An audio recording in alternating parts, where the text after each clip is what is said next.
Have you ever heard the quote, "You have to spend money to make money"? In almost any business, you have to spend money to grow. Even if it's the money you spend on your cell phone to make calls or the gas you spend to get to a public computer. Building your business as a musician is no different. Professional musicians spend quite a bit of money and time preparing for rehearsals and shows. As you prepare, it's important that you budget for all of the expenses that you incur. So you have a record of the money you spend and you can compare that to your potential income. You will spend money, but if you're going to spend it, you should have a plan to earn it back. As you prepare for rehearsal, add up the hours that you invest in preparation. Time is money. You probably won't be paid for every hour you spend preparing, but placing a monetary figure on your time might help you better understand your cost of preparation and also the value of your time investment. Compare this figure to the monetary or non-monetary benefits you'll get from your performances to keep things in perspective. To use your time efficiently and minimize expenses, consider the way that you will handle the logistics of your preparation, like how you book space, create schedules, and communicate with your musicians. Choose locations for your rehearsal that will be cost efficient. Do some research or brainstorm with your band on possible rehearsal locations, and check first to see if someone has free access to an empty garage or basement. Then check out local recording studios or other spaces that rent by the hour. Compare the price and then decide on the number of rehearsals that you'll need. Make sure the expense is less than the income you will earn on the performance you are preparing for. Make sure the time and cost investment is worth the educational experience you'll get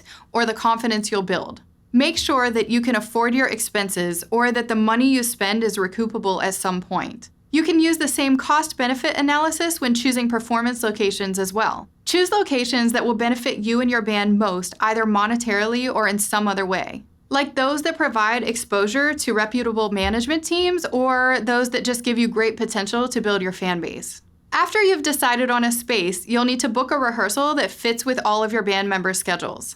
For optimal efficiency, use scheduling methods that are easy to use and readily accessible to your band. Take advantage of the tools that help you cut down on the time you spend manually comparing schedules and proposing new times in a string of back and forth emails or text. You can use scheduling or polling websites or apps that help you quickly find a date that works for everyone. Then you can add the date to a shared calendar. The key is to find a method that works best for everyone in your band. Take time to find out what your band might need to know before a rehearsal or a show, and then create a checklist for yourself so you don't forget anything. First, determine what equipment needs you have. For example, some spaces provide a piano, drum set, or sound system. Contact or visit a rehearsal space or performance venue ahead of time to find out what they provide and also to ask about the quality of the equipment they have. You may also need to arrange transportation if you are providing your own instruments and equipment. Ask about parking and load-in procedures, as well as setup, sound check, and breakdown times. Communication is key. After you gather all the necessary information about a rehearsal or performance, it's your responsibility to deliver that information to your band members.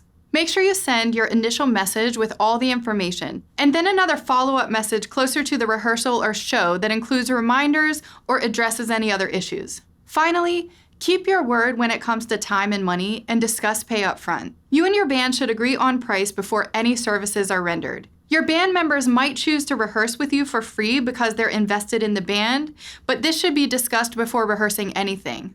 If you're paying your instrumentalist and you tell them you're going to send them $100 by the start of a 2-hour rehearsal, make sure that they have the correct amount of money before the rehearsal starts and that the rehearsal doesn't exceed 2 hours. If something changes or you need to rehearse longer, your musicians might work with you, but you still need to keep open and honest dialogue to ensure that they're willing to participate if conditions change. When you are clear about expectations and compensation before you and your band work together, you are more likely to avoid any miscommunication. This will help you to keep healthy and respectful working relationships. If you handle the logistics efficiently and you communicate clearly, you will minimize the time you spend dealing with potential problems. This allows you to invest more time and hopefully more money into your artistry and other business building tasks like promoting your shows.